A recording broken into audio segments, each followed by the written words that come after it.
Hello students, now we will study about communication. What is communication?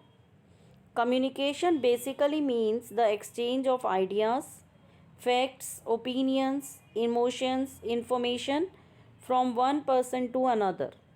And for communication, it is necessary that another person should understand the message.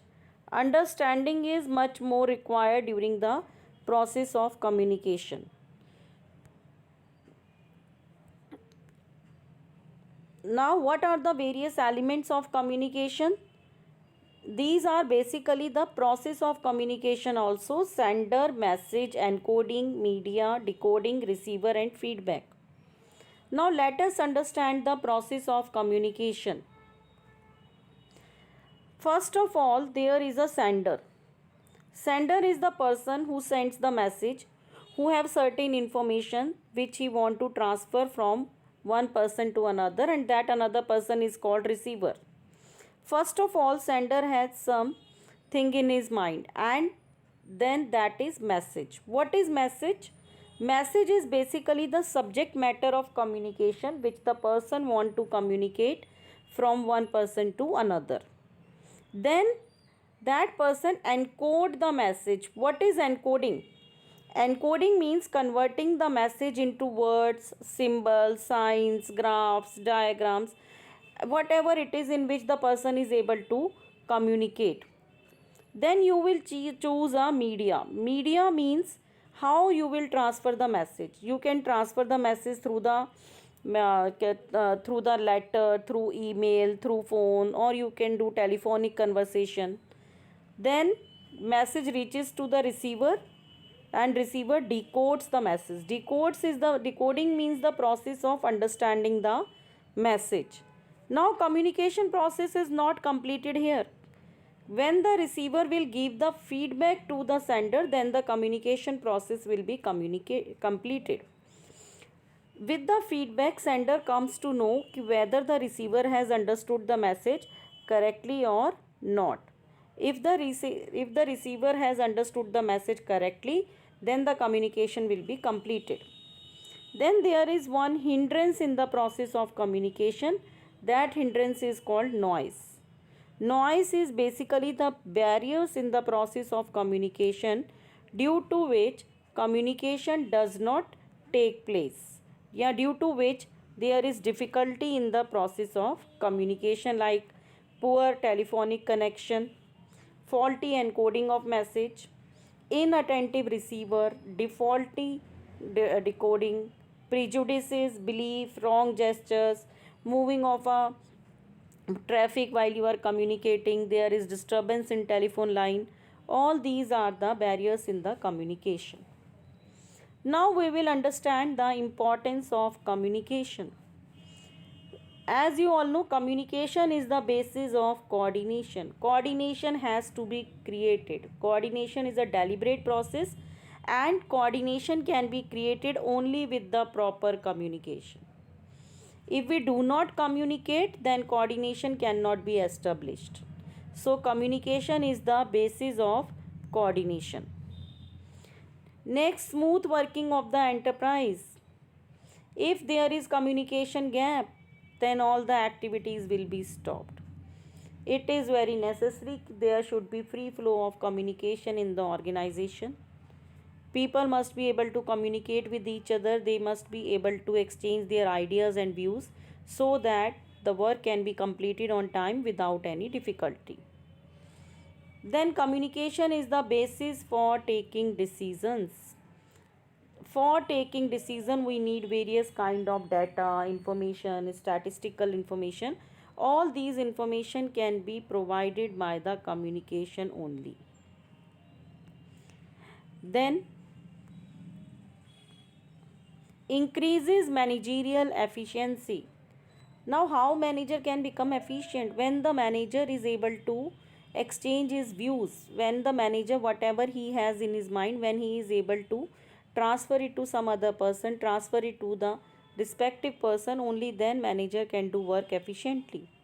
And communication help in conveying goals, issuing instructions, allocating jobs, evaluating performance. All these are done through communication, which will improve the efficiency of the organization. Then communication promotes industrial peace. Whenever there is no communication, or there is only one sided communication, there is a situation of cold war. But two-way communication promotes cooperation and trust. It also helps in removing the misunderstanding, and this result in industrial peace and harmony. Then effective leadership. A leader can exercise his influence over others only by his communication skill, and it is the very important characteristic of a leader that he must have good communication skill in order to influence his workforce. Communication boosts up morale and motivation. Good communication creates better relation. It also helps in improving the morale of the employees. Through the communication system, we can motivate the employees to perform more better.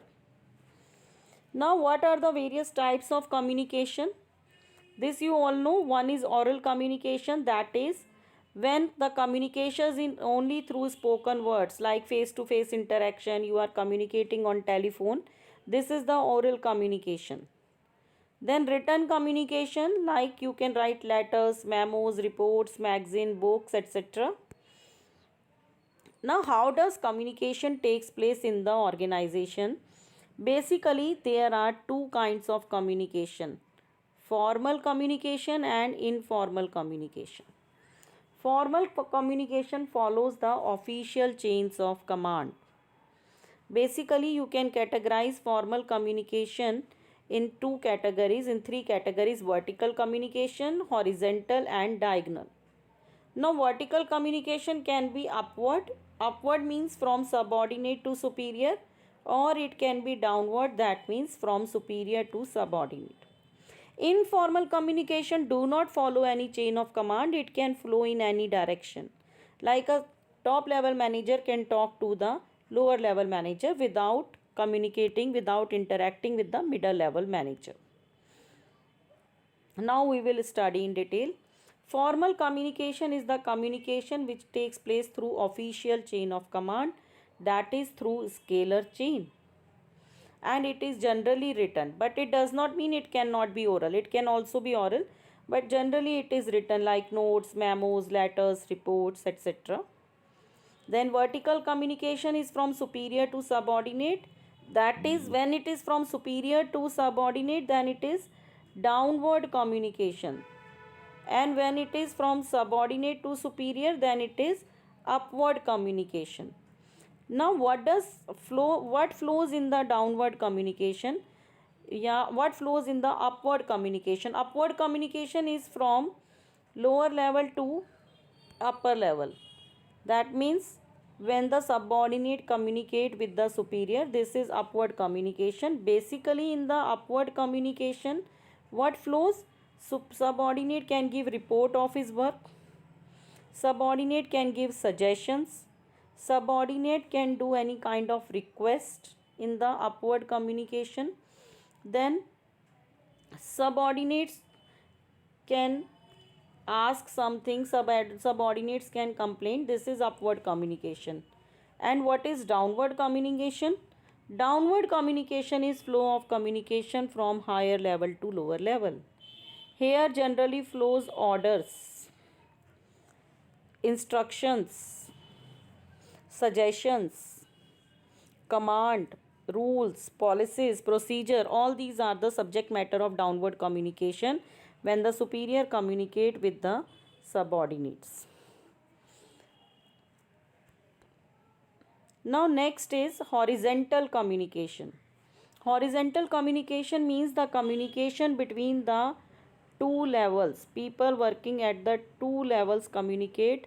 This is known as horizontal communication. No, it is not at the two level, but at the same level. Same level should be there in the horizontal communication. People should communicate at the same level. That means, like production manager can communicate with the marketing manager. Both are middle level managers. There can be communication between two lower level managers. That is, the person are working at the same level. purchase manager to production manager. Informal communication. What is informal communication? It is based on informal relationship.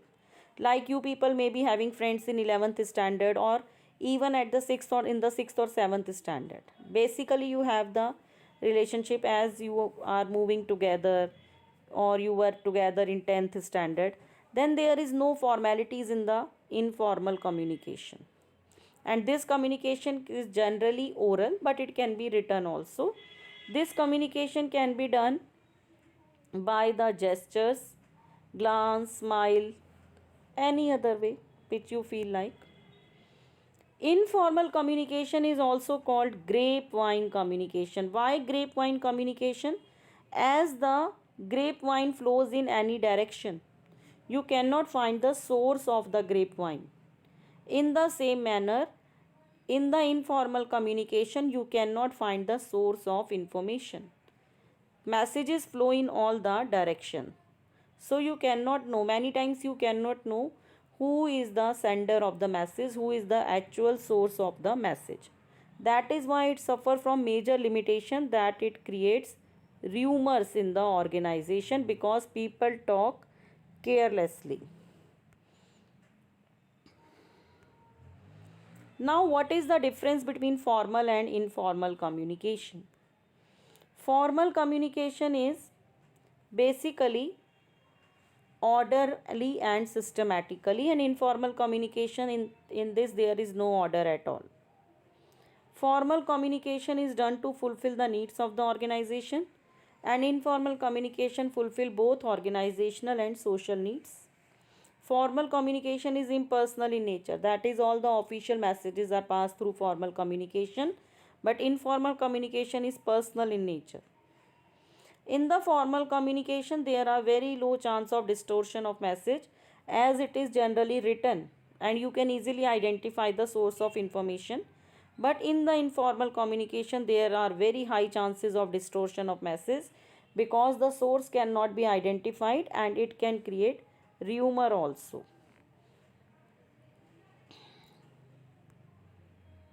Now, what are the barriers to effective communication? This is very important thing. We can classify the barrier into 4 categories: semantic barrier, psychological barrier, organizational barrier, and personal barrier. First, we will study semantic barrier. Semantic barrier is basically related with language. This is the language related barrier, and it is related with wrong encoding or wrong decoding of message. That is, you are not able to write the message or you are not able to understand the message. That means you are using wrong words and sentences. This is the semantic barrier. Then it can be categorized into these ways. First is badly expressed message. Badly expressed message means you are using wrong words, wrong punctuation mark, wrong sequence of words, wrong sentences, due to which the message changes. Like you must have seen the serial Bhabhi Ji Ghar Par, and they say sahi pakde hain. That is the biggest example of badly expressed message. She always using wrong words for expressing her feelings. Then faulty translation. Sometimes communication is in one language, like for example it is in English, and whenever manager translates it to his follower, he changes the meaning. This is faulty translation. Unclarified assumption. Unclarified assumption means you are not listening to the message clearly and you assume that it would be like that. This is unclarified assumption. Then wrong decoding of body language and gestures. Sometimes communication is done with the gestures, with facial expressions, and we are not able to understand it properly. Again, it is a great hindrance in the process of communication. Then our next is psychological barrier. Psychological barrier is related with the mood, mind, state of mind of the receiver or sender. Like premature evaluation. Sometimes when the sender is saying something, receiver reacts without listening. and the sender loses all the energy, all the enthusiasm to convey the things. This is premature evaluation. Lack of attention. Sometimes receiver is preoccupied in something else. His mind is preoccupied. He might have fought at home. Yeah, he might be worried about some financial expenses, and the sender is saying, and the receiver is not able to understand it. Loss by transmission and poor retention. If communication has to flow many channels, it has to flow towards many person, then the people are not able to remember, and as the communication will reach from this point to this point, the message is changed. Your message is deducted, message is reduced, information is changed, as people are not able to retain the whole message fully. Distrust. Sometimes receiver do not trust the sender, so as when he is communicating, he do not pay any importance to his message, and the message becomes ineffective. Another barrier to communication is organizational barrier. As the name suggests, it is related with the organization structure, organization policies, organization rules, which creates hindrance in the process of communication. Like organizational policy. In our organization, we have centralized organizational policy. Complete centralization creates hurdle in the process of communication, as the people at the lower level or middle level are not able to take any decision, and they are not able to express their feelings. Then if there are rules and regulation that all the communication will be done through scalar chain, then there may be delay in the communication. Then status. Sometimes status conscious manager, like a superior is not willing to communicate with the subordinate, he is not ready to take the suggestion from his subordinate because he feels it is below his dignity. Sometimes there is a complexity in the organization structure, that is there are too many levels, like you can see in the diagram. So if the communication has to be reached to this point, then there will be difficulty, the information may change, or there may be delay in information. Then lack of organizational facilities, like intercom is not there, internet connections are poor, there is no complaint box, there is no suggestion box. All these create hurdle in the process of communication. Then personal barriers. Personal barriers are related with the personality of the sender and receiver. They may be related with the personality of the superior as well as the personality of the subordinate. Like superior do not communicate with the subordinate because he feels that if this information is passed to the subordinate, his authority will be challenged, his authority will be reduced. Sometimes superior do not have confidence on the ability of the subordinate. He feels they are not competent enough to give me suggestion, so they do not communicate.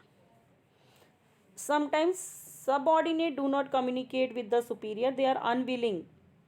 They do not want to communicate because they feel कि it may create problem for them, or superior will become angry from them. So they do not want to upset their superior, so they do not want to communicate with him. Then lack of incentives or rewards. This is the greatest hindrance in the process of communication. Many times when subordinate give the suggestion to the superior, superior uses these suggestions, they earn profit with these suggestions, but they do not give any credit to their subordinates. Then it disheartens them, it reduces their morale, and they stop giving any suggestion because of there is no incentive or reward is given to them. So communication barriers must be clear to you by now. Thank you.